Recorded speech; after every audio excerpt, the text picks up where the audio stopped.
Hello, my lovely whatnuts. Let's do a week, shall we, on a show called What Chaos, presented by Prize Picks. Download the Prize Picks app today and use code WhatChaos. Get $50 instantly when you play $5. Prize Picks, run your game on this Victory Monday for the Buffalo Bills. My name is DJ Bean.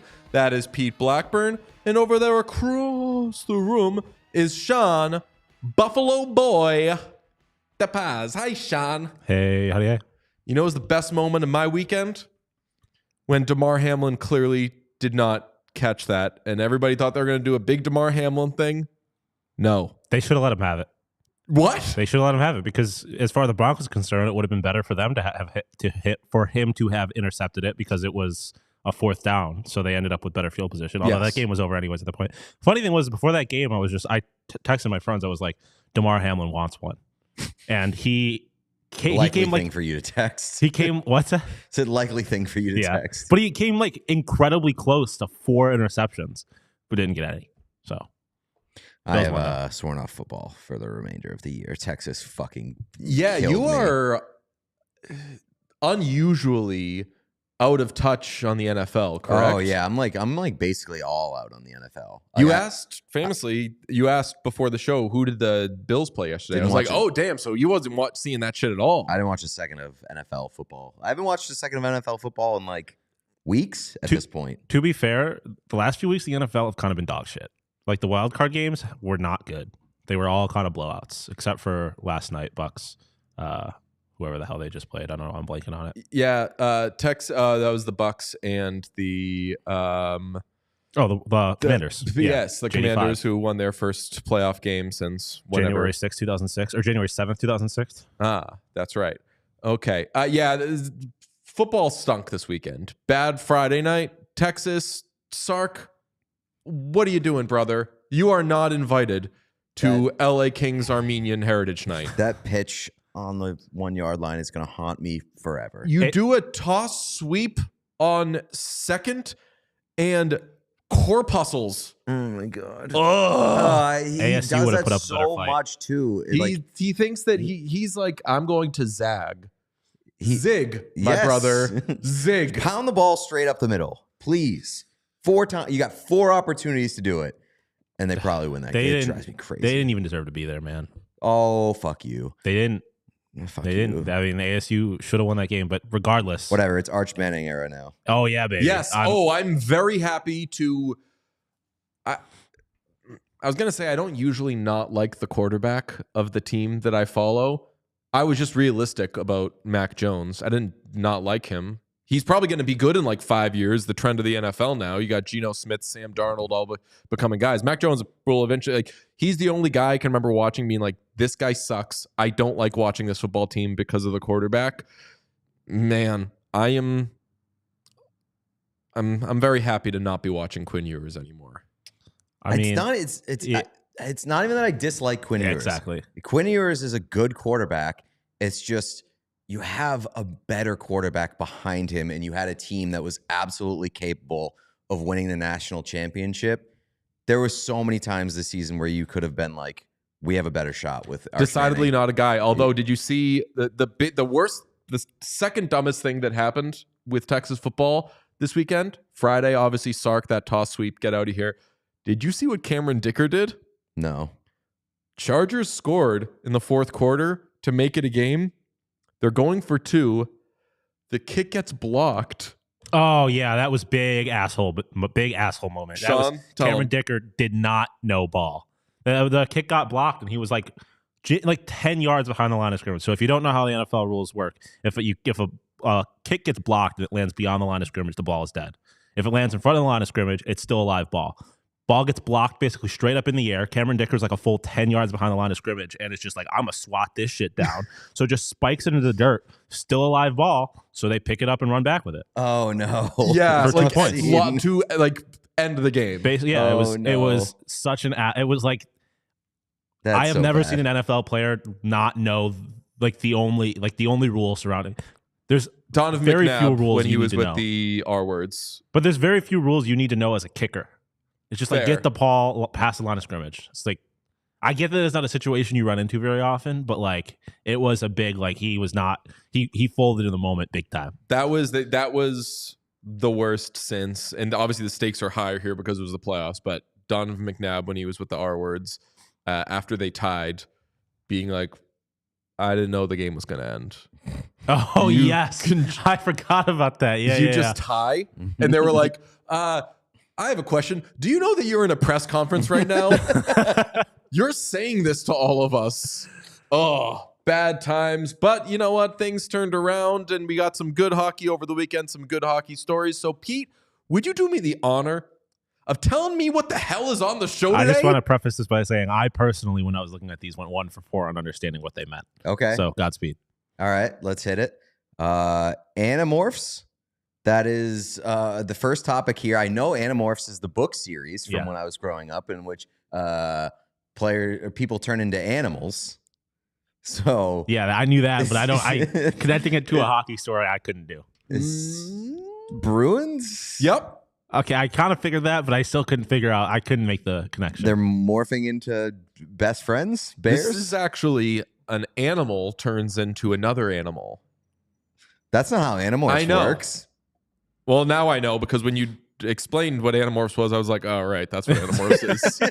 But this is an animal. This is a reboot of Animorphs in 2024, in which animals can turn into other animals, even if that is not their Pokemon evolution path. More of like a Beast Boy kind of thing. What's that? More of like a Beast Boy kind of thing. Yes. For example, a rat turning into a wolf. Okay, and got it. Brad Marchand. We're going to talk about Brad Marchand and that whole debacle with David Pastrnak, Rich Keefe throwing some fuel on the fire. We'll dive into that and see what we believe and what we don't. Red hot. I know what that one is. That is the Detroit Red Wings. We are both emblazoned with the Detroit Red Wings logo today because they've won 7 straight. 0 for 2. I am red hot that Pete also wore Red Wings stuff today, because we're going to talk about the Red Wings. Oh, I didn't even notice that. It was about the Red Wings. He walked in, I was like, oh, this does look. But it was about the Red Wings, so I think that counts. This looks aggressive. You're both in Red Wings jerseys. You both have Red Wings stuff behind you, and we've got the octopus on the table. Very Red Wings forward. Bring that back up. I know. I was just showing the octopus. We bought a team. That has got to be about Zach Hyman. Zach Hyman buying the Bulldogs. Yep. And in the OHL or OHL. Brampton. So not beating the allegations that his parents are rich. And then Shabuzi is the final topic. I don't know why. Because everybody in the bar must be tipsy, the way Bar Down put out an insane heart watch thing that broke the internet. We're going to talk about awards, really in particular. We'll spend a few minutes on Hart stuff because you do that throughout the year, but really there's some interesting Selke stuff that I would like to discuss. So that will be on today's show. Yes, Pete, let us begin with the Boston Bruins and whether or not radio host Rich Keefe galvanized the Boston Bruins. On Friday, after the Bruins had lost their 6th straight game, radio host Rich Keefe of WEEI, Jones and Keefe, 10-2, who has been very informed on the Boston Bruins over the last few years. I would say unusually informed because I know Rich and he is not weirdly plugged in. He would not identify himself as a hockey guy. Right. I don't think. He's a basketball guy. He's a good host, a very nice person, and a funny guy. I would consider him a friend. Has had these reports on the Bruins over the years that, like, I wasn't covering the Bruins at the time, but he would have stuff where I'd be like, How do you? Yeah. Where's that coming from? How's he getting that ahead of everybody else? Not like how's he getting that ahead of me? Like how's he getting that ahead of like Pierre LeBrun? Or how's he getting that ahead of Darren Drager? And then wouldn't you know it, the thing comes true. He was right about David Pasternak's contract. He was right about the Bruins not only firing Jim Montgomery, but replacing him with Joe Sacco. And some of the things that he's right on, he'll have it like 2 to 3 days too early, where he'll say, hey, this is happening. You don't hear anything for a couple days, and you're like, swing and a miss, huh, Rich? And then it happens, and you're like, who is his source? And I'm guessing he's got one source, somebody who knows what is up and has informed him on a lot of things. Mm-hmm. So that is my little CV for Rich Keefe. On Friday, he said that the Bruins had a lot of internal strife. Here is the clip of him on Jones and Keefe. Apparently the locker room is a disaster, and David Pastrnak is at the center of that. David Pastrnak has told the team he doesn't want to be on a line with Brad Marchand, and it may stem from Brad Marchand calling out Pastrnak for some of his play throughout the year. So that's salacious. My initial reaction before I heard anybody say anything, Pastrnak or Marchand, was the Bruins wish they sucked because they were mad at each other. The Bruins suck because they don't have good players. But I hear that, and I think that sounds exaggerated. But before we get to Brad Marchand's response, how did that strike you? Yeah, I mean, I didn't really buy it. Like, I'm sure everything's not hunky dory over there right now. Like, better not be. You said exactly. You said that like they don't have enough good players. Their good players should be mad right now because they stink, baby. They've been such a bad team, such a tough team to watch. If they're not having a little bit of turmoil in the locker room, then that's a bad sign. I don't think that Brad Marchand and David Pastrnak were like at each other's throats. I don't think that they were refusing to play with one another. That doesn't sound like either one of them to what we know. So I wasn't fully buying this. It felt like it was more a product of how badly they'd been playing over that recent stretch, where it was like some shit must be happening here, and then maybe juiced up a little bit by Keefe. I'll get into, after we hear from Brad Marchand, what I assume is going on here, but David Pastrnak, after practice on Friday, said, that's not true. I've never refused to play with Brad Marchand. And Marchand in particular, I'm sure you've seen or heard most of this by now, absolutely blew his top, which to me indicates, like, people have various reads on this. Like, the maddest I get is if someone accuses me of lying when I'm not, or there's some bullshit involving me that is wrong, because what can you do to defend it other than to say, like, no, that's not fucking true. Mm-hmm. That's what I think we get here with Brad Marchand, but you be the judge. There's zero truth to anything that he said on the radio. This is how you lose your job very quickly. The fact that he's going to have a job after this is insane, because Pass and I are best friends. We've had an incredibly close relationship for a long time. The only reason we don't play together is so that we can spread depth throughout the lineup. There's zero truth to him being a problem in the room. He's one of the most loved guys in the room. So this guy can go pound sand, go back to the closet where no one knew where he was before, and report on nothing, because that's what he's going to be doing after this. Yeah, I mean, there could be two explanations here, or at least two explanations. Number one is kind of what you just said, is that if somebody lies and says some shit about you and you don't really have a concrete way of saying, listen, this never happened, this is bullshit, you're making this up, you can come off extremely pissed. And you can come off like how he looks, which is just kind of exasperated. Like, what am I supposed to do other than, especially as a captain, to be like, this didn't fucking happen, and if you're just making shit up and throwing it out there, you should be out of a job, because we have enough bullshit to deal with the way that we're playing right now, that this sucks, and I don't want to have to be doing this. The other read on it, which I think a lot of people are having too, is that, like, it's very defensive. It comes off very defensive to the point where you're like, is he being overly defensive because something did happen and now he has to answer for it, and he's just trying to throw cold water on it by being so up in arms about it? But I also, like, knowing Brad Marchand, which we both do and have for a while, like, he gets mad when some shit like when he feels like somebody did something wrong. Yeah, I mean, I've never seen him. I mean, I've seen him very mad. This is the angriest I've seen him in the media. And I think that part of it is he's the captain of this team. And you don't want to be the president where bad shit goes down, you know? Like, you don't want bad stuff to happen in your administration. And this guy has, like, trained for years to be the captain of the Bruins. This means an absolute ton to him.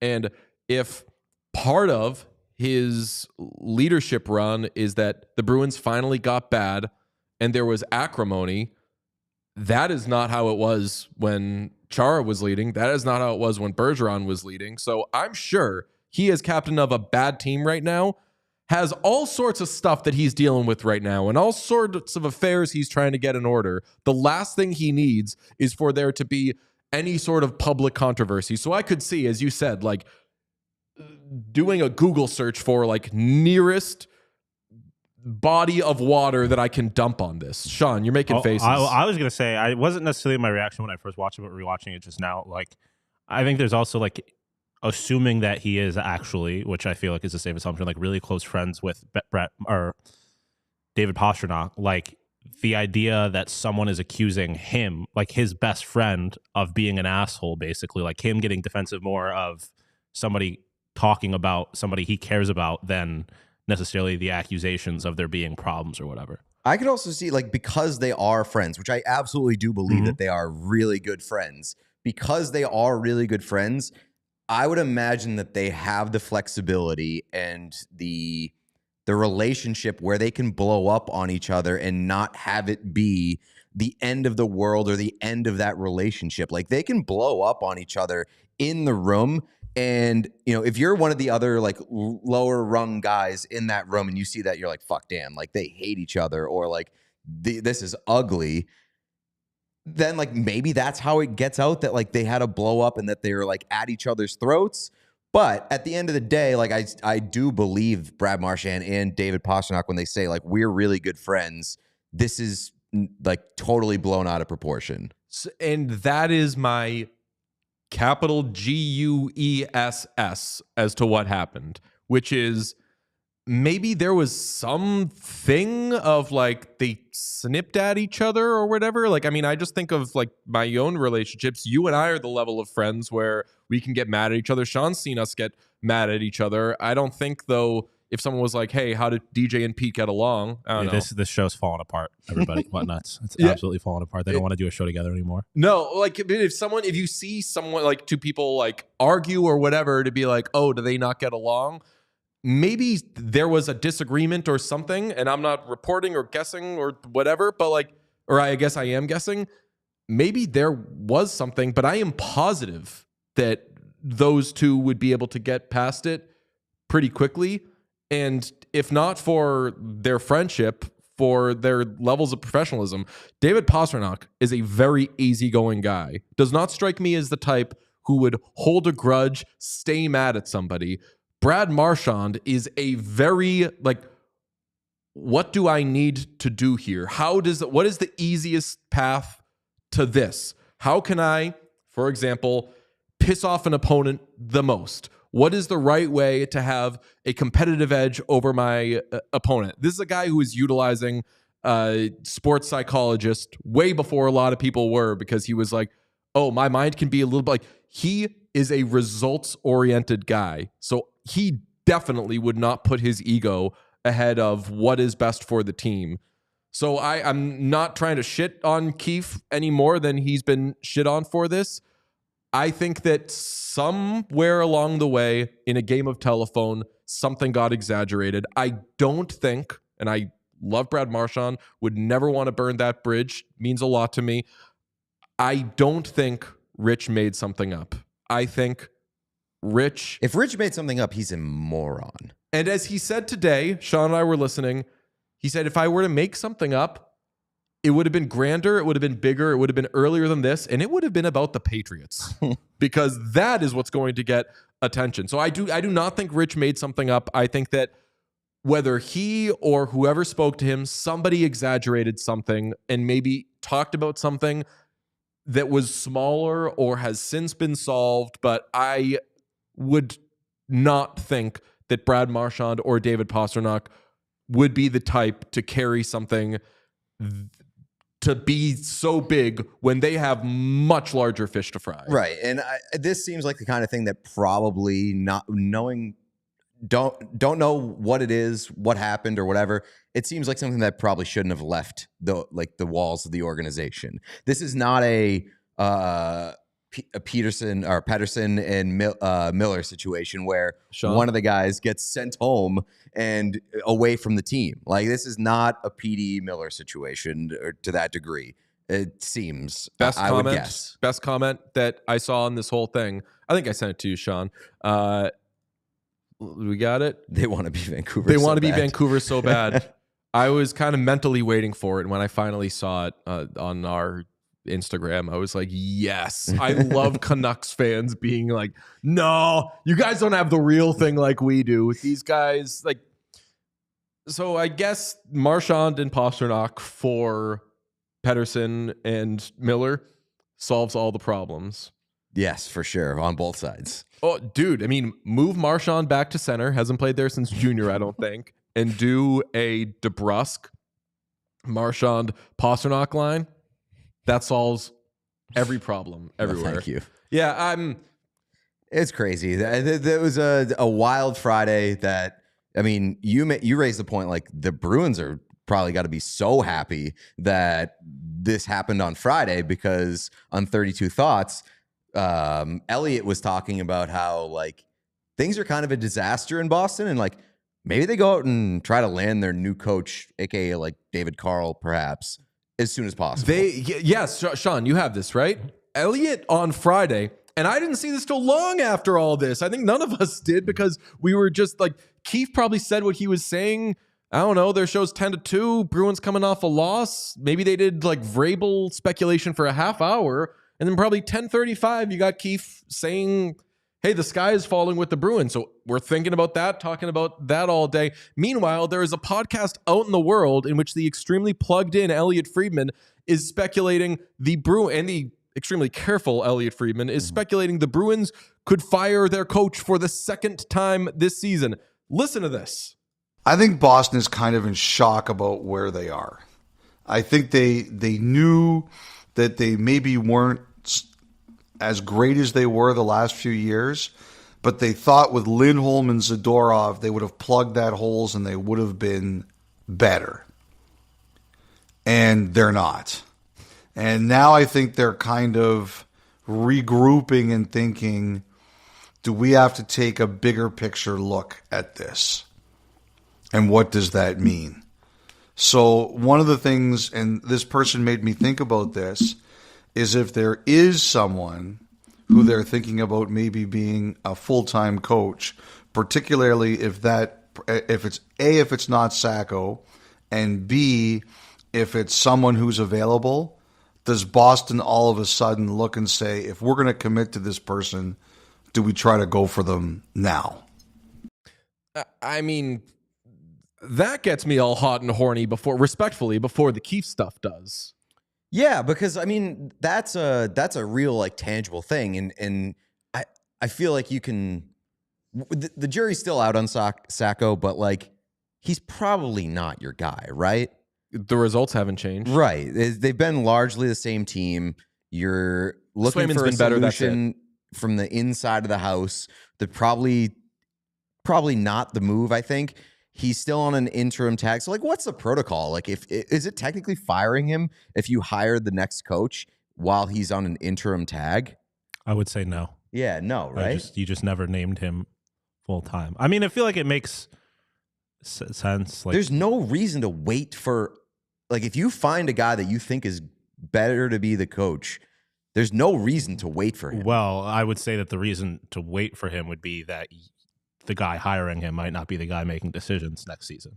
And that's a thing. That's a good point. A friend of the pod, who is the friend of another pod, because he's a member of a very popular pod that maybe destroys us and our other friends, is asked, like, hey, what do you think that they would, You think they would fire Sweeney in season and just maybe like pass it off to Langenbrunner or something? And it made me wonder about Neely because we talk so much about, so I was like, no way, unless they're also banging Neely. And that would be like the real like big revamp. If you get rid of, and if you're doing that, I mean, if you're doing that in season, then that is crazy stuff. I can't remember like blowing out basically a whole organization mid-season. I mean, they're still in like the playoff hunt right now. They are. The bottom would really have to fall out. But I mean, brother, just as the show is starting, because we're going to talk about the Red Wings making a push. They're getting closer to the playoffs. There are all these teams in the East that are making pushes for the playoffs, and the Bruins in the Atlantic by points percentage they're out. Big time by points percentage. But where do you think they sit in the Atlantic in points percentage? 6th? No, Pete. I don't think so. That'd be the Montreal Canadiens. Tied with, or I guess the Red Wings and Canadiens are tied for 5th. Okay. 7th? We know who's 8th. Yeah. Sorry, endearing. The Bruins are 7th in the Atlantic Division by points percentage, which means they are on pace to finish 7th in the Atlantic Division. 7 teams from one division cannot make the playoffs. They are big time out, even though I think by points, they're maybe technically, 47 points. That has them ahead of the Canadiens, who are better than them, the Red Wings, who are better than them, the Senators, who are way better than them. Yeah, man. Bruins are on pace to be deeply on the outside looking in. Yeah, all I'm saying is they're not going to blow up the leadership structure of the organization while they're still in it. That's not going to happen. I agree. And we've talked ad nauseum about the point that Felger's been banging for years, which is like change doesn't happen with the front office and the Bruins unless you miss the playoffs. That is what gets Grandpa to kind of choke on his snore and say, wait, what's happening here? And then he gets out of bed and starts dancing and firing people. That's sort of a Willy Wonka type reference. But the Bruins began to turn things around after this report from Rich Keefe. So credit where it's due. The Bruins beat the Panthers on Saturday. I don't know if you boys were watching this game, but it was a wild one. Close game between the Bruins and the Panthers. Not what I've come to expect these days. Normally it's the Panthers kind of ragdolling the Bruins. They still sort of did. Yeah. They out-attempted the Bruins 111 to 39. The Bruins hit the Panthers hit triple digits in shot attempts and then some. And the Bruins were winning with 3-2 with 3 seconds left. Sam Reinhart tied it to force overtime, and it was like, oh boy, if they lose this game in which they were going to somehow steal it. Jeremy Swayman has been awesome of late, by the way. Sure has. Speaking of sincere credit where it's due. And then the Bruins get a power play in overtime, squander it, waste it until the final 2 seconds. Pastrnak wins it for them. Bang. Why is Pastrnak scoring if he hates Brad Marchand? In your face, Keefe. Sharing the ice. What's that? Sharing the ice. They were on the ice for a power play. Yeah, wouldn't you know it? That was, and I'm not making fun of Keefe here. I'm making fun of the whole story. When they negotiated I'm not playing with that guy, was power play included? Because you had to go back to the Claude Julien days of when Brad Marchand would not be on the Bruins power play. Never got power play time, yeah. That was a galvanizing win, dare I say, because not only did it come after the controversy, it came in a game that you absolutely didn't deserve to win. Isn't that like the most galvanizing win you could have? Yeah. It's like we got our fucking asses kicked against the reigning Stanley Cup champs, and it didn't matter. We gutted one out. Yeah, wasn't my galvanized Leafs game? That was they had a lead against the Lightning they shouldn't have had. I was good, yeah. And then they blew it. Yep. And the Lightning were like, okay, we're better than you. We're going to win this game. They came back, tied it, went to overtime, and the Leafs like somehow tripped, like the puck tripped into the goal or something, and Leafs and I was like, yeah, that's the shit that galvanizes you, where you look around and you're like, fuck, something good happened? Let's smile for a second and see if this works. Maybe this is galvanizing for the Bruins. They do have to, like, rumpus time is... Oh, it's definitely over. Is it over? It is for sure over, because the reason that rumpus time was so open and like available in the Eastern Conference is that no team was good behind the Bruins. Now, like the Red Wings and like the Blue Jackets, and I guess you could even throw like the Senators in there. There's a lot of teams that are seemingly Montreal, like a lot of those teams that are taking the next step in closing that gap. So I do think rumpus time is for sure over for the Bruins. My big question about like the Bruins right now is, does this finally make them interesting? Because like they were so bad to start the year that it was interesting because it was car crash. But then once Sacco came in and sort of like they looked more like put together, still not a good team, painfully mid, but they were not interesting one way or another. They weren't good enough to be interesting, not bad enough to be interesting, just completely in the middle of the uninteresting section. Now that there's like a little drama in there and that like they can't afford to lose any more games, basically, are they interesting now? Like, are they on like where the Rangers were a month ago, where you're like, I got to tune in every night to see like if this thing blows up? Yeah, there's something frustrating about, I feel that we get this at points with like good, like supposedly good teams that you have to watch dig themselves out of something. Last year it was fun because Edmonton really like let the yo-yo hang for like 5 seconds more than you'd think they would. And you want to see, can they still pull it up without it flying all over the place? But they were also like the best team in the league. Their roster was excellent. The Avalanche this year, I was never really super excited to like watch the turnaround. The Bruins, I haven't been super excited to watch the turnaround. The Bruins are interesting because I actually don't know, were they just overachieving did they just overachieve so much last year and this is more actually what they were? I don't know the answer to that. Well, Colorado wasn't that interesting because it was like, okay, if they get a goaltender, a guy that can make like one save per game, they're going to be a pretty decent team. Like, they're not going to be amazing, but they're going to be better than what they've shown. The Bruins, like, I think the big question with the Bruins is, like, are they going to stop getting in their own way, and is Jeremy Swayman going to be good enough to get them into the playoffs? And I think that those questions still need to be answered, but you've seen the turnaround from Swayman a little bit, and I think the Bruins have had, I feel pretty confident in saying the Bruins' worst stretch of the season they've had like their 3 worst stretches of the season already. Like the opening month, the 6-game losing streak, and then like probably a few games here and there. Yeah, I mean, their worst stretch of the season is now, for sure. But I mean, even the 8 games, they won 1 of 8, lost 6 in a row. Not very good. Very interesting, though. Speaking of rumpus time being over, 2 of their next 5 games are against the Ottawa Senators. So, like, you want to make headway. You want to start to position yourself to move up the Atlantic and to just fight through these teams, because I'll tell you what, brother, as I look at the Atlantic, yeah, they are 7th in their division, but not a lot of points separating them. What's that? Not a lot of points separating them. Are they within striking distance of the Tampa Bay Lightning? They're 2 points behind, but Tampa has 4 games in hand. Mm-hmm. So, I mean, Tampa's also so much better than the Bruins. Yeah. Tampa, goal differential of 38. Bruins, goal differential of -26. Do you know who has...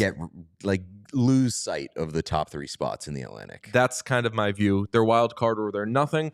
Who do you think... Where do you think the Bruins rank in goal differential in the Atlantic division? They are 2nd worst. You think they are 2nd worst? No. Oh no, they're 2nd worst in the Eastern Conference. They are worst in the Atlantic. Do you know who's the only team that's worse than them in the Eastern Conference? That would be the Pittsburgh Penguins. The Pittsburgh Penguins, who are still better than the Buffalo Sabres in points and points percentage. But yes, I'm watching the Bruins now. That's what I'll say. I'm keeping an eye on them, especially these Senators games, to see if they can end rumpus time, because if you don't end rumpus time will end you. That's right. That's a bar. If you stay in rumpus time past rumpus time, you are over. Something's going to be over. I just want to say I still have no interest in the Boston Bruins. Like, you're not interested? No, they've lost 6. They lost 6 straight games, got their ass kicked, and managed to pull out a game against probably their biggest rival right now. And, but so that's what I'm saying. I'm not saying they're good. But I still think they're just another one of, like, I get the proximity and the fact that they've been in the news this past weekend, but they're still just one of like 5 asshole teams in the Atlantic, where it's just like they're less interesting to me than the Red Wings, than the Canadians, than the Senators. Like, but if the bottom falls out, like if they continue to suck, that makes them interesting. Yeah, but at the same time, it's like they've already done the thing that you do when you suck. So, like, unless, like you were talking about earlier, where they blow it up again and they hire a David Carl in the middle, like they're just going to sit here and suck with Sacco as their coach and not be able to change anything until the season's over. The chat is very sad, as am I now. I did not consider this. One thing that would have made this season way more interesting, imagine prime Jack Edwards calling these games. Oh, yeah. Would have been so sad. Well, not prime Jack Edwards would have been incredible, but like Jack, like what we got for the past couple of years, if like he would have been so depressed.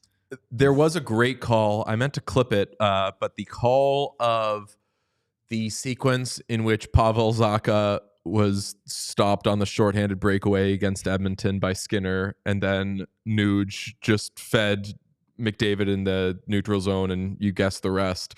The radio call of Ryan Johnson and Bob Beers rocked. It, like, if you aren't a Bruins fan, because they're just like, yeah, that's probably what would happen. Yeah, there for that whole thing.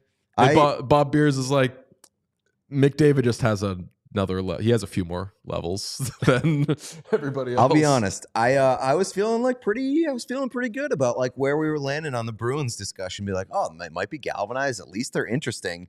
And now Sean is just like completely spit in my Cheerios, being like, nah, brother, they're still not interesting. No interest. This isn't even interesting for a downfall kind of thing. I don't think it is. You should love Bruins Schadenfreude, and you're like, what else is on? Yeah, that speaks to the uninteresting levels, right? Like they're just the assholes. They're just another one of those teams in a fucked up Atlantic conference or division. Oh, god damn it! Well, as the Bruins look for results on the ice, I can tell you I have found results on the ice. I have been skating. You know, I almost wore my Michkov jersey skating the other day, but here's the thing: I didn't end up going skating. I would have worn it, and I can promise you what I would have worn. My Bauer skates. I don't know what like model Bauer skates I have, but I love them. I love being a Bauer customer, a Bauer athlete, and this episode is brought to you by Bauer Hockey. Nothing beats the sound of fresh steel cutting through the ice. Now you can hear that every time after getting a fresh buzz with the Pro Sharp Bauer Advantage Skate Sharpener. Perfect for all hockey players, families, or teams. This sharpener is fully automated and extremely easy to use, so you can get the perfect edge anytime, anywhere, as long as you are plugged in to power. And with built-in goalie skate modes, even your tendy can stay sharp. To learn more about the Pro Sharp Bauer Advantage Skate Sharpener, or to see where you can find it in stores, head to Bauer.com/ProSharp. And if you like Bauer content from us, you're going to like this week. We got a lot of stuff coming. Our guest tomorrow is brought to you by Bauer. We're going to have some fun reels, clips. It's all going to be brought to you by Bauer. They are our people. That's right. And our people are also over at Shady Rays, because they make the sunglasses that are built to last. They're an independent sunglasses company that offers a world-class product rated 5 stars by over 300,000 people. Their shades got durable frames, crystal clear optics, and they're perfect for all outdoor adventures, whether you're going to play some puck out on an outdoor rink, whether you're going to a Buffalo Bills playoff game, whether you're going just anywhere, like going skiing, any sort of that winter activities. We should go to the Bills Ravens game. That's gonna be in Baltimore though, right? No, it's in Buffalo. Is it really? Buffalo's a 2 seed, yeah. Ooh. I also, sad update. It's not sad because it's a bad look for me. Contacts did not go well on the first go. I struggled mightily. That's fine. There's just a point of resistance. Yeah, like, once you push past it, you're gonna be fine. I'm running it back, but it was the Shady Rays are a dream deferred right now. Okay, and then you can find for your Buffalo Bills, I'm sure you can find a nice vibrant blue or a vibrant red, because they have tons of options to choose from to find the style that matches your team's favorite colors or your personal style. We've done it. DJ's got you have like an orange pair, right? Oh, yeah. For the Oilers jersey. Oh, yeah. So he lost it. That's fine, because Shady Rays has an incredible replacement policy. If your shades take a hit or they go missing, they will replace them. They have an insane protection policy. Every pair is backed by the lost or broken replacement policy. And if you don't love your shades, you can exchange them for a new pair, return worry-free within 30 days. So there's no risk when you shop, and their team always has you covered with personal and fast support. So exclusively for our listeners, Shady Rays is giving out their best deal of the season. Go to shadyrays.com and use code AC35 for 35% off polarized sunglasses. Try for yourself the shades rated 5 stars by over 300,000 people. You can customize your own snow goggles on Shady Rays, which are perfect Buffalo Bills game apparel. Oh, nice. That's a cool, like, underrated look. Is like snow goggles? Yeah. Like, I love it. And what was it? A couple weeks ago, Deion Dawkins took the snow goggles from somebody in the crowd and was just wearing them on the sidelines. And I was that rocks. If you're wondering why it looks like the Detroit Red Wings threw up on our set, it's because the Detroit Red Wings have thrown up on the NHL to the tune of 7 straight wins under Todd McLellan. Yes, they dropped that first game with him, but since then, they have been quite good. 7 wins in a row, beating the Capitals, Penguins, Blue Jackets, Jets, Senators, Blackhawks, and Kraken. In the case of some of those teams, the Penguins, the Blue Jackets, the Senators, those are some good wins, because don't look now, the Red Wings are really pushing for a wild card spot. They are in the thick of it. They are 3rd in the wild card by points percentage. They are 2 points behind the second wild card holding Columbus Blue Jackets. They are good right now. And if you're wondering how, we can tell you in just a second. But Pete, you're all decked out in Red Wings stuff. You happy to see it? Finally a run from our guys. Yeah. I'm very happy to see it. I think that you've been waiting for them to push forward on the Yzer plan, maybe get some returns. They were playing the most uninspired hockey I've seen from a team outside of the Boston Bruins this season under Lalonde. So I'm glad that, especially with him and being on the final year of his deal, you knew he wasn't the guy. Just get him out of there, try something else, see if you hit a spark. And boy, they found one under Todd McLellan. And you mentioned it. Like, if you're looking for a reason to explain why the Red Wings are suddenly so good, look no further than that power play. It's just the power play. It's just the power play. It's crazy. Today's episode could have been called "The Red Wings are 13 for 25 on the power play in their last 7 games." Bye. 13 for 25. The Raymond stat that you mentioned before, that's the most mind-blowing. Lucas Raymond has 8 power play points in 8 games. It's just absurd. They have 4 players who are more than a point per game, and it is largely because of that power play. You got Patrick Kane with 13 points in 7 games. Lucas Raymond, 12 points in 7 games. Alex DeBrincat, 11 points in 7 games. And Dylan Larkin, 10 points in 7 games. And if you want to know how many of these are power play points, just take whatever their total points are in those 7 games, add like 5, and I know that doesn't make sense, and that's how you get to what they've been doing on the power play. I can tell you right now, Lucas Raymond, 8 points, Patrick Kane, 7 points, Dylan Larkin, 7 points. So, like, the majority, I would say like 75 to 80% of their points over that stretch, all on the power play. Kane is the one dude who's been really performing at even strength and on the power play, but hell, if you are 13 for 25 on the power play, 52%, best in the NHL, which is what the Red Wings are over the last 7 games, you can be power play merchants. Yeah. You are allowed to. You can do whatever you want the rest of the time. They've been okay at 5-on-5. Perfectly mid. They have been like not great. 21st in the NHL, 71.4% on the penalty kill.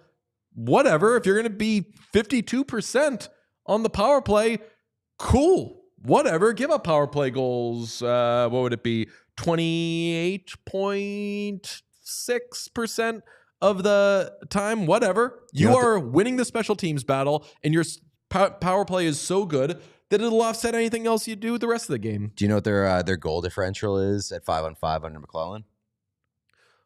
Give it to me. It is 0. Gonna say they have scored exactly as much as they have allowed. So they're like right there. I don't know if this is sustainable, but if their power play is going to be this good, I'll take it. I feel like it makes sense though, because I feel like it's like the Canadians, where it's like you look at them and they might not be super deep, but like they have a bunch of dudes. They So have like when guys, you put them in a situation where they're 5-on-4 with all their dudes on the ice, like of course they should be. Obviously, this is not sustainable to this extent, but they should be putting up numbers. Right. And like they've got enough dudes that when you throw out that power play one, Exactly. they should be scoring quite a bit. Yeah. And like their best players have been their best players under Todd McLellan, whether it's been at 5-on-5 or on the power play. So like you take that. They at least look like they're having fun. They at least look like they've got some energy behind them. And none of that was true under Lalonde. Yeah. So typically with guys, we talked about this when they made the switch from Lalonde to Todd McLellan, which is guys per team. It can be, you could have 6 guys, you could have 11 guys. And like some teams, I think some teams out in the Pacific have like 10 or 11 guys on their team. The Red Wings, don't ask me who they are, but they've only got 6 guys. That's not a high number. The reason why they're not a much better team, though, is because they don't have depth behind those 6 guys. If you have, if you have the Larkins of the world, the Canes of the world, the Siders of the world, the Raymonds of the world, the DeBrinkets of the world, and somebody else I'm missing. But like you have 6, 7-ish guys and you're deep behind that, you are absolutely in business. The Red Wings guys are performing. What will determine whether or not they can not win every game, but keep up this run they're on to a degree is if the depth starts to file in after that. And that's going to be the $1 million question the rest of the year. They are not going to be 52% on the power play the rest of the year. But if the surrounding pieces can perform, then yes, I would say that the Red Wings right now are where maybe they should be, which is right on the edge of the playoffs. Maybe they're in, maybe they're out. Well, I mean, I would agree with that, but you're also considering that it went until right after Christmas that they weren't who they should have been. So, you know what I'm saying? Like, they should be in a better spot right now. They waited too long with Lalonde. And if they didn't wait that long, if they pulled the trigger in late November, early December, they could be in a much better spot right now. Like, that's the frustrating part, is that they waited so long. I hope that it doesn't end up burning them and keeping them out of a spot. But, you know, at least you made the change. At least you pulled the trigger. Chad is talking about Mo Seider, and like finally, like nobody has to be happier than getting away from Lalonde than Mo Seider, because Lalonde was like insistent on making his life hell basically every night. So like if you got Mo Seider on the back end and he's your horse and he's playing really well and you're getting your power play goals, they're going to be in okay spot. I hope so. I mean, what stinks though is I like pretty much all of these teams that are jockeying for position in the Eastern wildcard situation. Like, I love the Blue Jackets. I love the Red Wings. Senators, I'd be super happy for. Bruins, I haven't totally made up my mind on whether or not I'd be cool with them being out if it meant some teams that I liked got in. But if it's going to be a lost season, I don't know, maybe just lose a season, I'd be very happy for the Red Wings if they made the playoffs. I do want to circle back to you bringing up the Yzer plan. I know that you said it tongue-in-cheek. If things go right for the Red Wings, are you still allowed to attribute it to the Yzer plan? Yeah, because I think that, number one, he's still in charge, and he's preached patience time and time again. And like these are their guys. Like, this is not some cobbled together team in free agency. A lot of these guys are part of the Yzer plan that he's been working to develop them and like chipping away at the roster.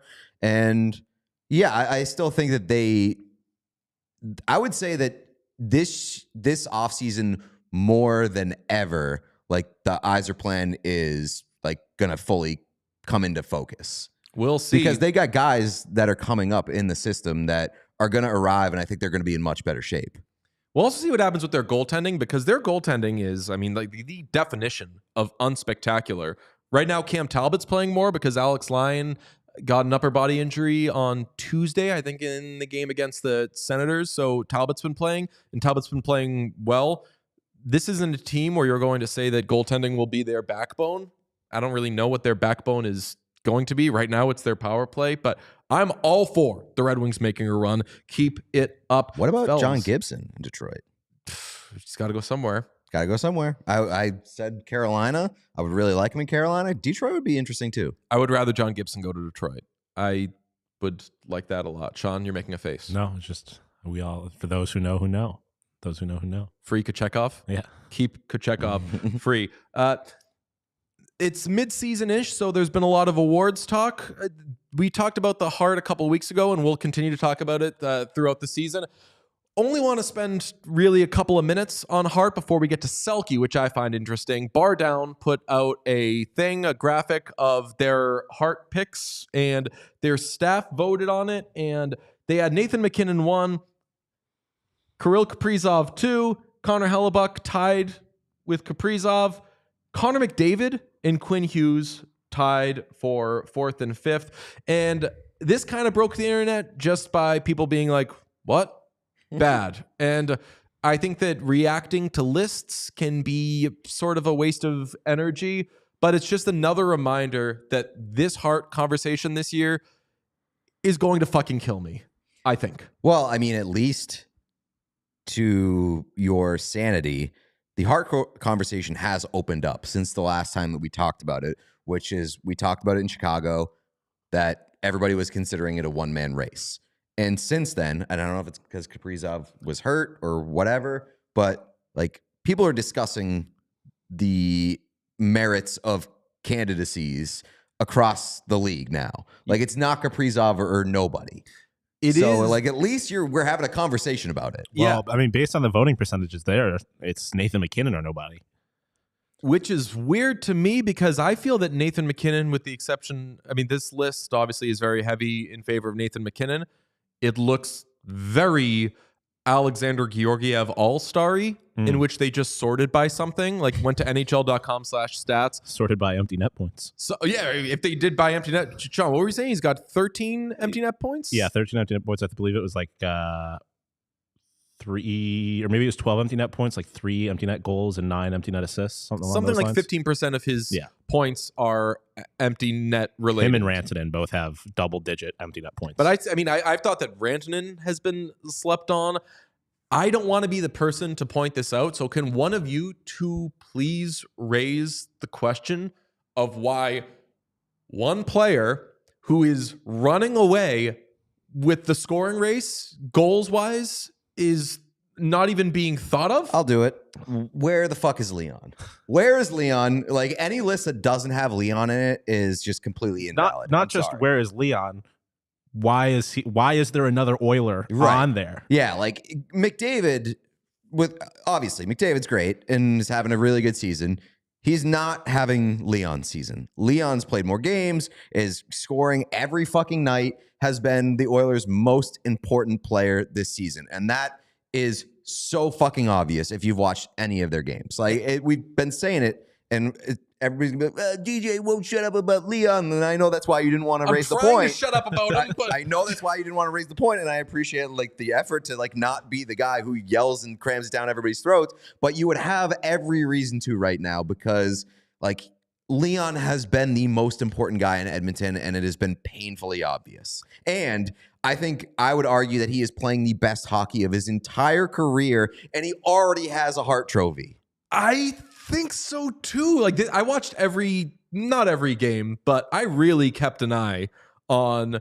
I was doing a show that was at 10 o'clock at the time, so I couldn't physically watch every Oilers game, but legitimately, statute of limitations, NBC Sports Boston, you can't fire people for this anymore. Legitimately, me and two of the producers of the show we were doing were just constantly watching Western Conference hockey and communicating during a live TV show about these games. So when they'd be in my ear to say like, hey, don't forget to do this tease, this promo or whatever, they were also like, also Ryan Nugent-Hopkins just scored. It was sick. Like we were like religiously, almost as a bit, all over this Oilers season. So like I was following that closely. This feels as good as that. And there are more moments this season, maybe than in his entire career, where I say, he's the freaking best. He's the best player in the NHL this season. I don't know if that necessarily means that he should be the Hart, but I think that Leon Draisaitl has been the best player in the NHL this season. Hellebuck might be more deserving of Hart.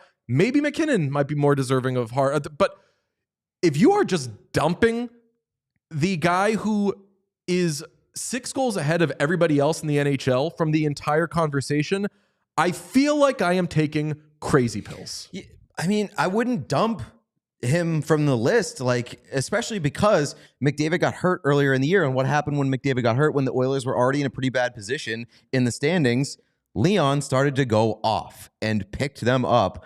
So, like, if you're talking about the value to the team, I still think the case is there. Like, yeah, the Avalanche have survived a million games lost to injury because of McKinnon and Rantanen, and like you look at Quinn Hughes and his case for Vancouver and how bad they've been without him on the ice. I think that's certainly a solid case to make. Quinn Hughes has been amazing. Hellebuck has as many shutouts as he does losses on the season, so that's absurd. Like, there are a lot of cases to be made here, but you can't have a list that doesn't have Leon in it. It just doesn't make sense. It is completely invalidated, and you definitely can't have a list that has McDavid above him. It just doesn't work. I don't want Draisaitl's association with the Hart this year to be people are crying about Leon Draisaitl. Just be normal about him. Just have him in the conversation. He's been unbelievable. And maybe my theory, and this is as a pissy Oilers fan, is that maybe there's some Oilers fatigue. So people just aren't watching the Oilers as much because they're like, okay, well, whatever. We'll see them in the playoffs. I'll play the Kings. Everyone will make a big deal out of the Oilers. So, all right, McDavid's in there somewhere. And you just have to not be watching or paying attention to not have Draisaitl on the list. And as you said, Pete, to have McDavid above him. I cannot wait for us to put out a clip of Draisaitl is being snubbed, and it is all Pete. I'm so glad that you are passionate about this because it makes me feel less crazy than I normally feel. Speaking of Draisaitl, I do want to talk about something that you tipped me off on before the show. And it came off of this discussion because I was saying, I think this is the best that he's ever looked, including his Hart season. And during his Hart season, the big counter argument to him winning the Hart was he's not a good defensive player. He stinks defensively. You can't give it to a guy who's all offense. Well, we have an update on Leon Draisaitl and his defensive prowess. Yes. So an award that I wanted to discuss because our friend Ryan Lambert has been killing it with these award pieces that he's been writing on Elite Prospects, eprinkside.com. Highly recommend them. He's been dropping them award by award. He already has Calder out. He already has Selke out. He already has Vezina out. The one that's interesting to me is the Selke, because this is one in which there's maybe more of a wait list for that award than there is for any other ones, where like if you're, and that it goes to the player who, what is it, best excels in the shows the most like defensive talent or something. I have it written somewhere.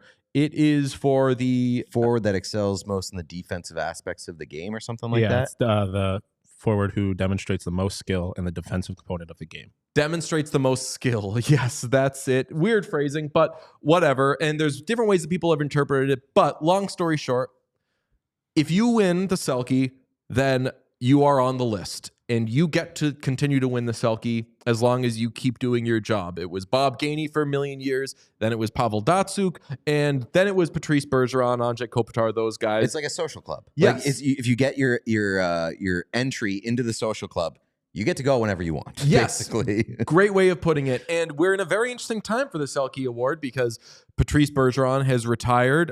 Kopitar is aging out. I know that Jonathan Toews didn't clean up in them, but he's not playing hockey right now. And last year, the first year without Patrice Bergeron playing, Sasha Barkov won his second. So he is firmly in the club, but it's still maybe more open than it's been in years past. So I was very eager to see, who does RL have? What are the betting favorites? Before we get to who Ryan Lambert thinks is making a good case, I do want to give you the betting favorites because you requested them. Alexander Barkov is the favorite, which makes sense. He's in the club. As long as he is alive and playing well, he will get a lot of Selke votes. And then you have Nico Hischier, Sam Reinhart, and fourth at plus 1,600 odds as of January 6th. Still fourth. Leon Draisaitl, who I just cried real tears as Pete stood up for me and Leon, but Leon Draisaitl is not a Selke candidate. That is absurd.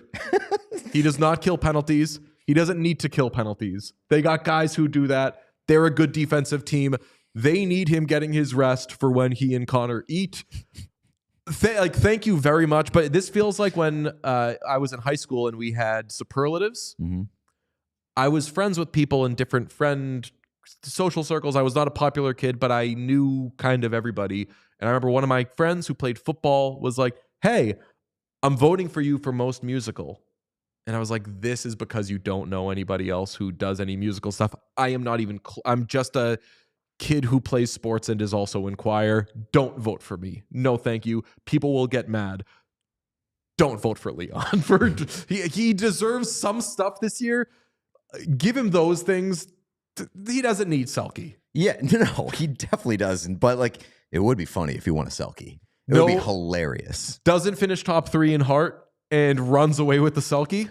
Amazing. Now I'm up for this, actually. Yeah. No, I read RL's column, and he makes some strong cases for a lot of guys, none of which are Leon Draisaitl. One guy that he does bring up that I think is a fascinating case, and I would love to see it, Sean Monahan of the Columbus Blue Jackets. He writes, hugely positive offensive numbers, decent defensive numbers, and if you're looking for a Columbus MVP, I'd lean more for Monahan than Zach Werenski, who's been getting a lot of love lately. The fact that he's continuing his career rejuvenation under the most miserable of off-ice circumstances imaginable makes this an easy story to tell and an easy guy to vote for. The way things are going right now, he deserves to be there if we're saying it's a 200-foot award and not a defensive forward, a distinction some voters seem to struggle with. There's the RL we know and love. Got to take a shot at the voters and the writers.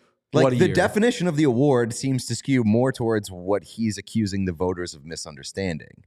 You think so? That like the definition does not say anything about the offensive part of the game. Right. It's the forward who excels most in the defensive end. Right. So like Matthias Janmark's getting this over Draisaitl. Yes, exactly. So like there could be some confusion about the approach, and I think in my heart of hearts, I believe that it is more like what RL perceives it as, which is the 200-foot award. Like you have to have the offensive contributions as well to win the Selke.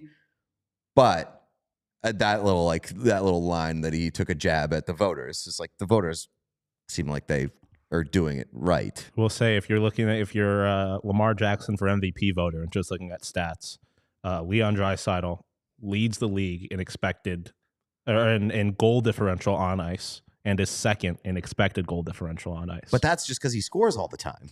I'm just saying. But I'm just saying if you're. But I guess like the best defense is a good offense. Yeah, like if you're just looking at the stats, there are numbers to suggest that Leon Draisaitl belongs in the conversation, even if you're a real puck knower. He doesn't. That's like he doesn't have to play defense because he always has the puck. I agree. I'm just saying if you're a Alex Georgiev All-Star voter, if you're sorting it by the right stats, there are things that can convince you that he belongs in the conversation, even if he doesn't. I mean, every day I see a new metric about on ice expected stuff, and it's about how Darnell Nurse is the best player in the NHL, and I'm like, good.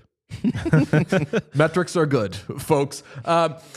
Ryan Lambert has Sean Monahan second on his. He ranked his top 10 for each award, and he does it in terms of likelihood to win the Selke based on both performance to this point and the odds they continue to improve on their current situations in the second half. He has Sean Monahan second to Sam Reinhart, which I find very interesting. He writes, Reinhart is a guy who'd probably get more love if not for Barkov because he's a great defensive center who also happened to score 60 goals last season.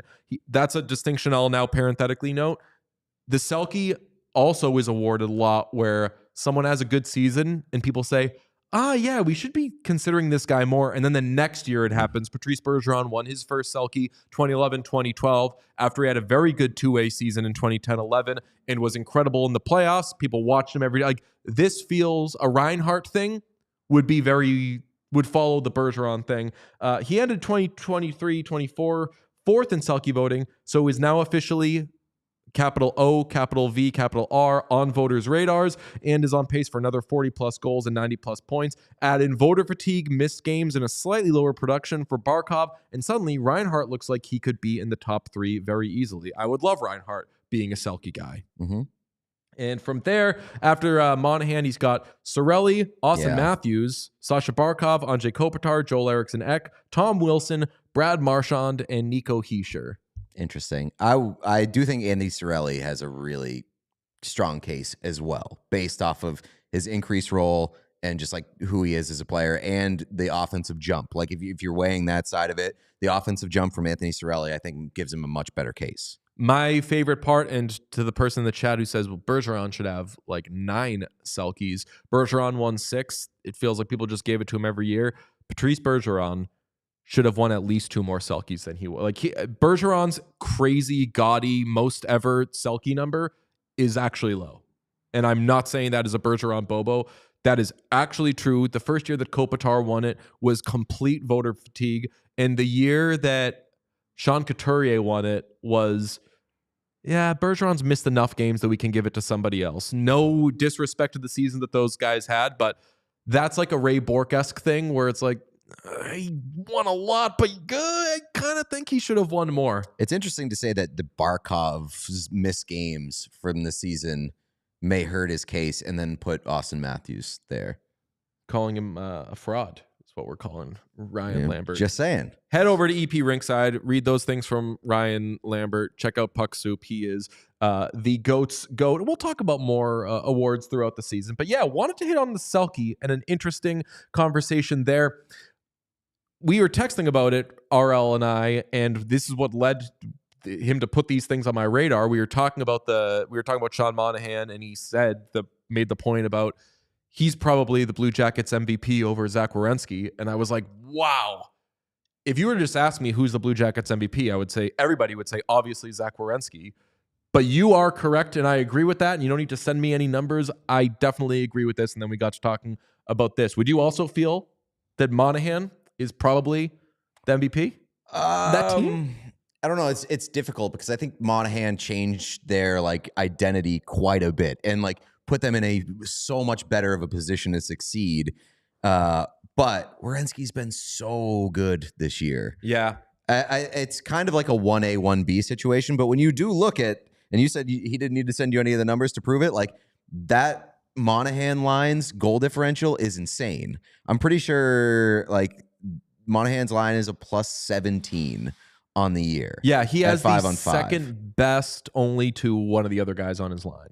You're right. Yeah. So and I think that has been one of the best and most dominant lines in all of hockey. And when you look back to what it was last year, it was good, wasn't that? And so the addition of Monahan has completely changed that team and that line. I mean, MVPs, I'm not saying this for likes and clicks, but Zach Werenski could be, he's on the Mount Rushmore of MVPs of the Blue Jackets this year, but Sean Monahan, Dean Evison, Johnny Gaudreau, Zach Werenski. Yeah, I mean, and Lambert made the point too. It's if it comes down to Monahan and somebody else, and it's a close by the numbers, how many voters are going to check Monahan's name on the box on their ballot because of the story?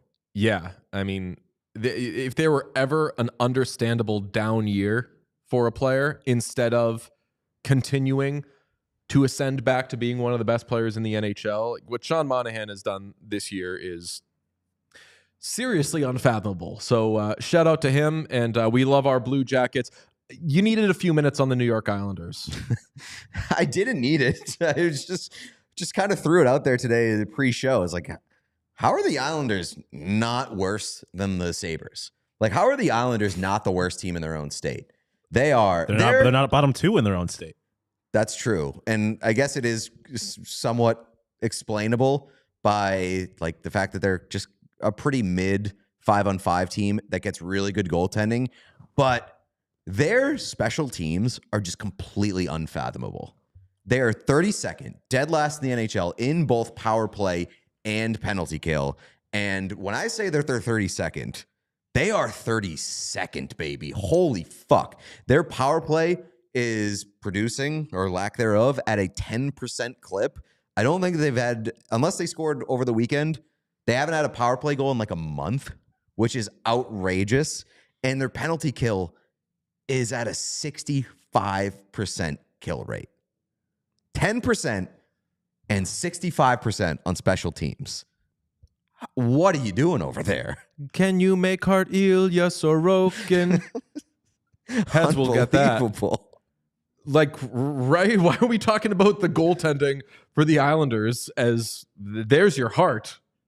Well, I mean, it hasn't made them a good team. Fair. The Islanders did not score a power play goal over the weekend. They beat the fucking Golden Knights 4-0 on last Thursday, which is crazy to me. And then they beat the Utah Hockey Club over the weekend, 2-1, I believe. No power play goals? No power play goals. So I'm pretty sure their last power play goal was like maybe early December. My goodness. Congratulations are in order for Zach Hyman, because not only did he have the cutest exchange with Gene Principe after his game-winning goal against the Chicago Blackhawks on Saturday night, he has purchased an OHL team. Zach Hyman, famously Canadian, famously a college hockey boy. You were saying before, you didn't know this. He went to Michigan. I did know this. You said I didn't know this, and then you said so. At some point along the way, you figured it out. But Zach Hyman played college. Say that, like I also threw in some racist words in there. I didn't remember you saying racist words, but I'd be interested in how you get. I don't know. I just how you get racist, particularly with. Well, because when DJ makes up conversations that didn't happen. But I'm just like, knowing that you did say something racist, I'm interested in how you managed to sneak racism into Zach Hyman buying a hockey team. No, there's. Don't say it. No, I'm not going to say it. I'm not going to say it. There's other forms of bigotry. It's not a bad thing, but like in the context of this conversation, it would seem like stupid or whatever. So anyway, Zach Hyman purchased the Bulldogs. Yes. Now the owner of an OHL team. I'm crazy about it. I now have a new OHL team. Yeah, but he's got to be a hands-off owner. I don't know. It seems like he's got a lot going on.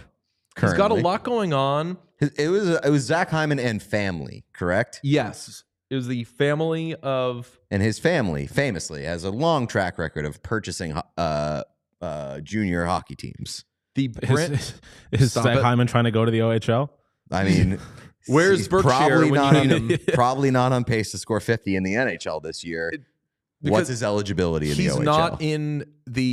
He's not in the OHL. He has not made the Brantford Bulldogs on merit, so he's buying that's Andrew Berkshire's take on this. That's why, because he's currently not on the Bulldogs. He's on a different team. That's right. So the Bulldogs, by the way, having a nice little season. Kind of 6th in the East, but they're 575 on the season. Who cares? Oh, no, we're a Bulldogs show now. Let me run some stats on the... This is the first time we've ever talked about OHL standings. What do you know about Calvin Crombie? I don't. I'll tell you that he's a right wing. Where's number 14? I think Calvin Crombie's my guy. All right, so that's Bulldogs talk. One thing that we didn't mention, if we're doing OHL talk, we never mentioned that Michael Misa was named captain of the Saginaw Spirit. Leader of men. What's that? Said a leader of men. Absolutely. That's right. Future captain of the Buffalo Sabres. Leader of men. We don't have teddy bears around here. Be a man. I feel like whatever team drafts him needs to introduce teddy bear toss to the NHL. Just keep making him comfortable. Oh, that would be fantastic. Respect. Or I guess another team needs to do it for when they play him, because it wasn't his team doing it. Jeff in the chat says Hyman's dad is high up in the OHL too. Yeah, that's because he bought all the teams, right? Because wasn't this whole story that when Hyman was coming up as a hockey player, his dad just bought a bunch of leagues so that he could play in them? I reject, even as a joke, any such talk. This is it. Does, yeah. is the bought all the hockey teams. Well, he's the chairman and governor of the Markham Royals of the OJHL. Okay. So he has other Canadian junior hockey ties, I guess. Can a family just like hockey anymore? Can a family like hockey? Want to be involved in the game? Zach's younger brother is also the assistant GM and coach of the Markham Royals. This is a very tough look for the narrative because it does kind of look like Mr. Hyman bought a team to get his son 2 jobs. Not to me. It doesn't look like that. just say for the narrative, it does. I've got a good eye on these family things. business. I think you're off on this, Sean. I think you've gone rogue. I think you need to drop this case. I think this is not your jurisdiction. I'm not making any cases. I'm just pointing out facts. To be fair, we are a big lean into it podcast. I'm pro nepotism. We're a big lean into it podcast. So if people are levying accusations against the Hyman family that they're just too involved in hockey and too involved at buy a scooping up team. all the teams, Yeah. let them buy the fucking Edmonton Oilers for all I care. No, expansion team. The next expansion The team. owner of the Arizona Coyotes 2.0. Zach Hyman. The Hyman Can family. you please bring hockey to the desert? Retire just to bring. I mean, great place to retire. Arizona. The Hyman family gets tired of cold Canada. Go down to Arizona and run a hockey team there. Bring on Shane Doan, and then that could be quite good. I was explaining the last year's Hyman controversy to a relatively new hockey fan, and they kept going back to the point of, but they're in the NHL right now, and they're like one of the better players. So what are we talking about here? Exactly. And I said, this was not my take. This was basically nobody's take except for one person. It was 100% one person's take. And Berkshire had another fucking take recently that I was like, come on. It was the I know what it is, but I don't know if the you deaf mom of the player who just made his NHL debut in Nashville, and was like, his take was like, can we stop acting like this is an inspirational story when we should just be able to make hockey more affordable? Yeah, a mom who worked like multiple jobs so her kid could play hockey. It was it was an incredible story. It was like a deaf mom who had 5 kids make it to junior hockey, whether it was the OHL or whatever. A few of them were deaf as well. And one of the kids just made his debut for the Nashville Predators, and she was at the game, and they told this whole story about what she had to do. She worked a bunch of jobs. She actually sent a few of the kids off to go live with another family because they were in a better position to help them with their hockey careers, and did the most selfless, sacrificial thing a parent could do to help their kids make the NHL. And his take was, can we stop acting like this is an inspirational story? Make hockey more affordable so that parents don't have to do this. Which, 100%, hockey should be more affordable. You shouldn't have to send your kids off, but you also recognize that it is an inspirational story, that a mother did the most selfless thing possible and sacrificed her own livelihood and happiness to put her kids in a great position to succeed, and then was there to watch them succeed as they achieved their NHL dream. It is inspirational. Just the example of a person you would want in your life. Yes. 2 things can be true at once. We all want to make hockey more affordable, but even if you made hockey free for every person on the planet today, does not change the fact that she had to do something incredible back then. Trying to turn down how inspirational of a story it is to make the point that hockey needs to be more affordable, when it's it's inspirational because hockey's not affordable. It's still an inspirational story, because of the circumstances. I don't want to pile on, but do you know what the other thing I was thinking of when you said what was his other one? I think it was the Hyman one, right? No. When was it? I feel bad. Also, it was Ozzy Weisblatt was the player for the Predators. I feel bad bringing it up because it's piling on the person, but it's just that this person has had some doozies the last calendar year. When Johnny Gaudreau died, his reaction was, "We got to do something about cars." Oh my god! Remember you? Do you remember this? I do remember that. Obviously, we were focused on other things at the time, but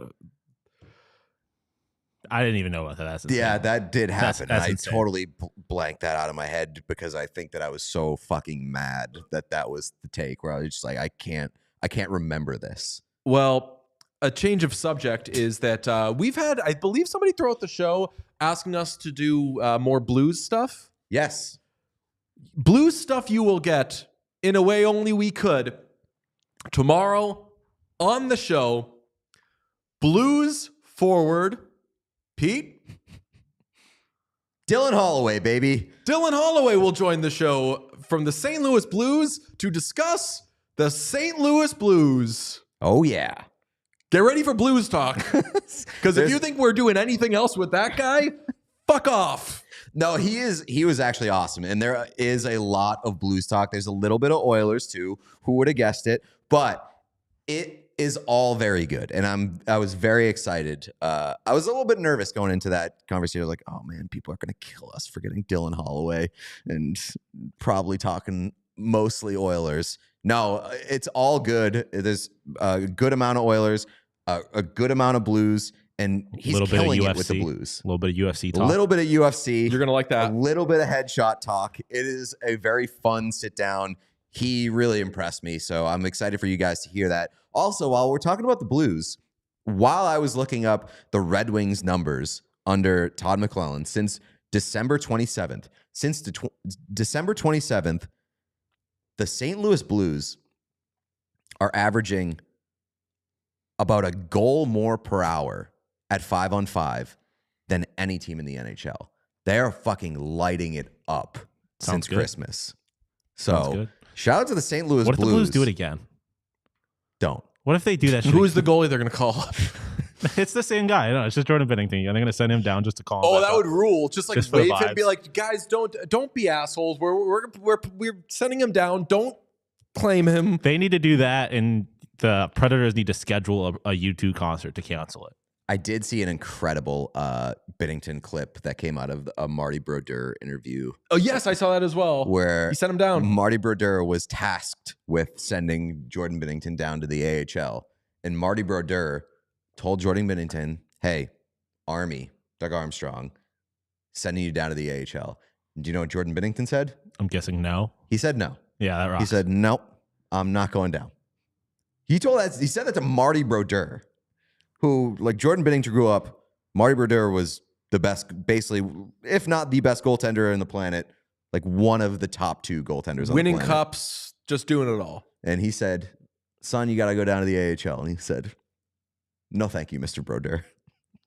Nails. That rocks. Yeah, I mean, everything He's a crazy person. We talk about Binnington with Holloway, and everything I hear about him, I haven't heard a story from someone who deals with Binnington that's maybe go, I wouldn't like that guy. I've watched Jordan Binnington, and every time I watch him, I say, I wouldn't like that guy. And then people talk to me. It's almost like the Zegras thing, where it's like, if you don't know him, you probably don't like him. If you know him, you don't dislike him. I'd come around on him.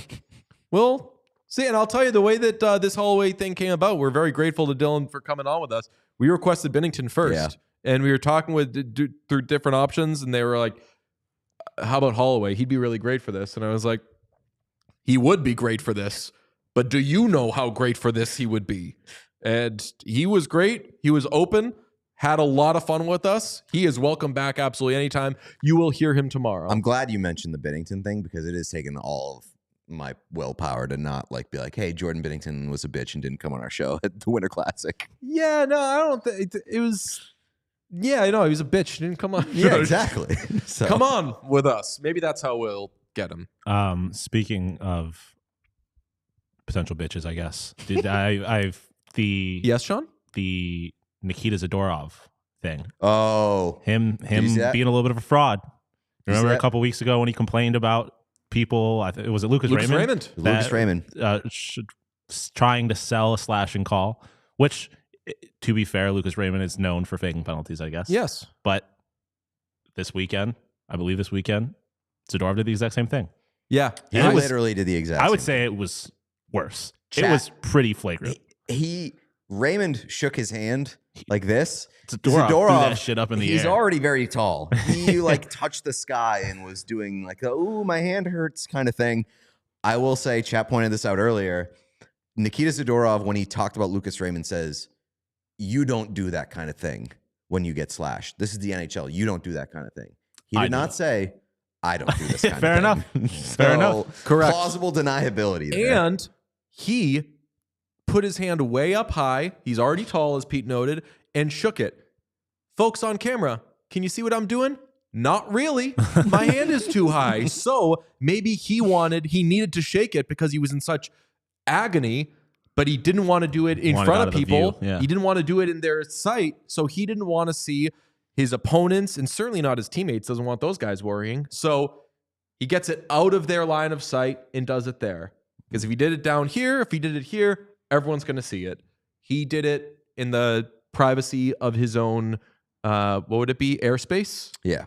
So we are pro Nikita Zadorov on this. In all seriousness, when we talked to him, it was before all this stuff. If we had discussed that with him, I would have told him how pro embellishing I am. And we definitely would have suggested, why don't you do some stuff like that?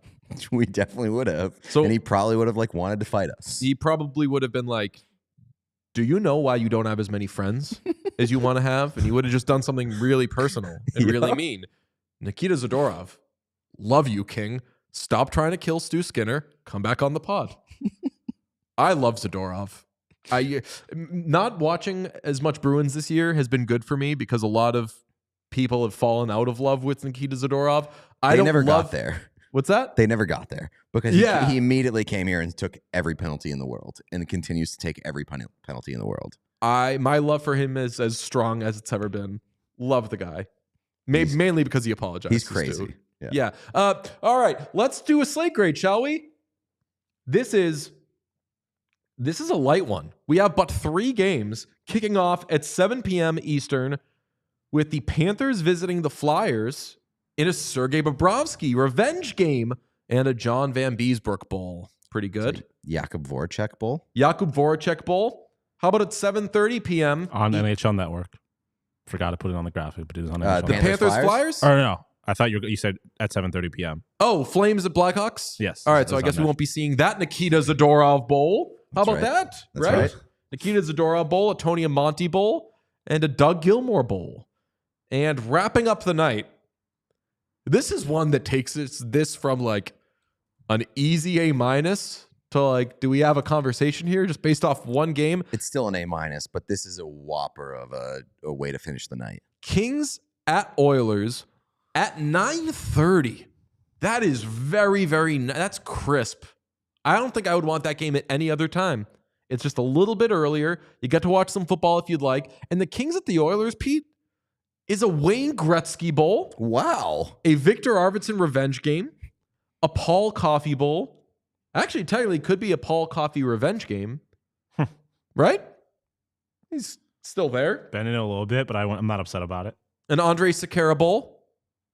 Oh, Warren Fogle Bowl. Warren Fogle revenge game. Yeah. Yeah. Grant Fuhr Bowl. Yes. There are some good ones here. Is it a Okay. Marty McSorley Bowl? Yes, it is a Marty McSorley Bowl. Also, I forgot to mention this. Somebody in the chat. Thank you. Today is Connor McDavid's birthday. Oh, wow. Wow. How old? 28 years young. That's crazy. What if I were to tell you that he has done a bunch of stuff before his 28th birthday? Other players haven't. I've been seeing some stats about that. I'd believe it. It's basically You guessed it. It's me, Connor McDavid. Nice, John. I love Good him. work. He's it's basically like the 3rd best player to do anything by 28. And I'm like, no, he's actually better than that. He's better than the other 2 people.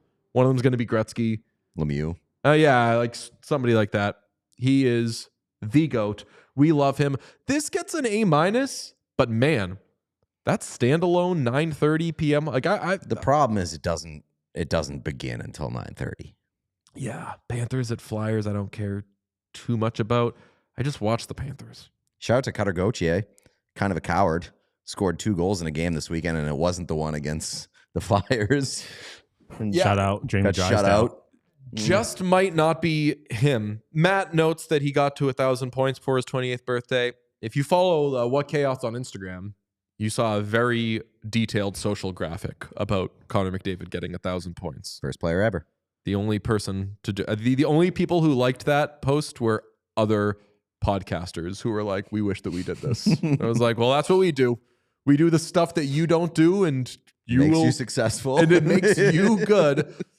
You wish we would have done this, but it just wouldn't be good for business. Cutter Gauthier against the Flyers, and if anybody saw the exchange where somebody asked Torts about, hey, like people showed up for this game, there was a lot of energy in the building. Do you want it? Did you see this exchange? I did, yeah. He cut the questioner off and said, here's what I want. I want them to be there for things that matter. This does not matter, but I want them to be. I want us to be doing things that make fans proud.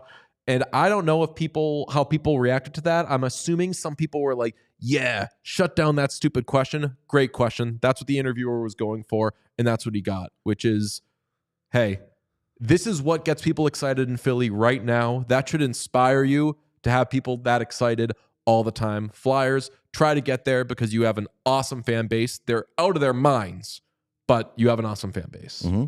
They also have a new arena, or they're going to get a new arena. It was announced today. Not in, well, I know South Philadelphia, right? Yeah, it's gone back and forth. I know as of this weekend, the NHL and Roger Goodell, for some reason, convinced the Sixers not to build their new arena in City Center, where they were going to originally, to stay in South Philly. And obviously it's the same arena. So, yeah, they're going to need a new arena eventually, but I believe it's going to stay in South Philly. Mm-hmm. And I believe I texted a Philly contact. What do you guys want on that? Like, what do Philly fans want to be happening? I think Philly fans were very anti-City Center, right? I believe so. I saw musician Eric Slick and somebody else post on their Instagram stories like, this is like the best sports news. Yeah, that's the I have a couple Philly fans that I'm pretty close with, and they all seemed like they were anti-City Center. I feel like one of the big reasons was traffic. If I'm not like, people gotta. Well, they just did like $400 million in renovations to the Wells Fargo Center, like over the past couple of years. Wow. By the way, that relationship with Wells Fargo was very fascinating. I don't know if you remember a few years ago where they were having like a fallout with Wells Fargo, and I guess Wells Fargo was having a fallout with everybody, and the Sixers, to spite them, changed the text on the court to white so you could hardly see it at all. And that's just like peak corporate pettiness, and I love shit like that. Hell yeah. Amazing. It's an A- for the slate. Tomorrow we have Dylan Holloway. If anybody is new, checking this out for the first time, make sure you subscribe on all places, on Instagram, Twitter, TikTok, whatever. Certainly on YouTube. Leave 5 stars wherever you get your podcasts. Comment nice things. Say what the hosts are very knowledgeable about. And Pete, tell them. So you probably don't go to TikTok. That might not exist in like a week.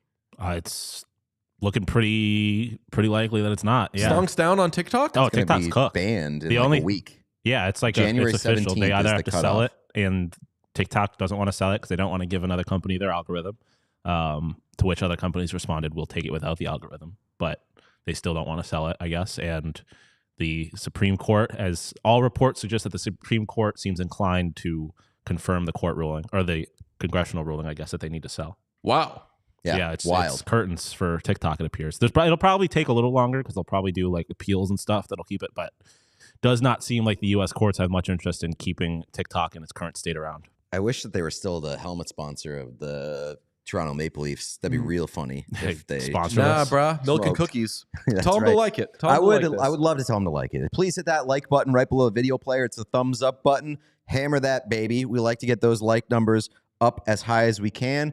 And also like to get the numbers everywhere else as high as we can. So Instagram, Twitter, follow us on there. We'll have reels, clips, all those kind of things, fun graphics, and then on podcast platforms as well. Apple, Spotify. If you haven't given us 5 stars on whatever podcast platform you listen to, please do that there. Give us a nice little review. As long as you're giving us an A, not an A-, we'll appreciate it. Thank you so much. Dylan Holloway on the show tomorrow. Talk to you and him then. Bye.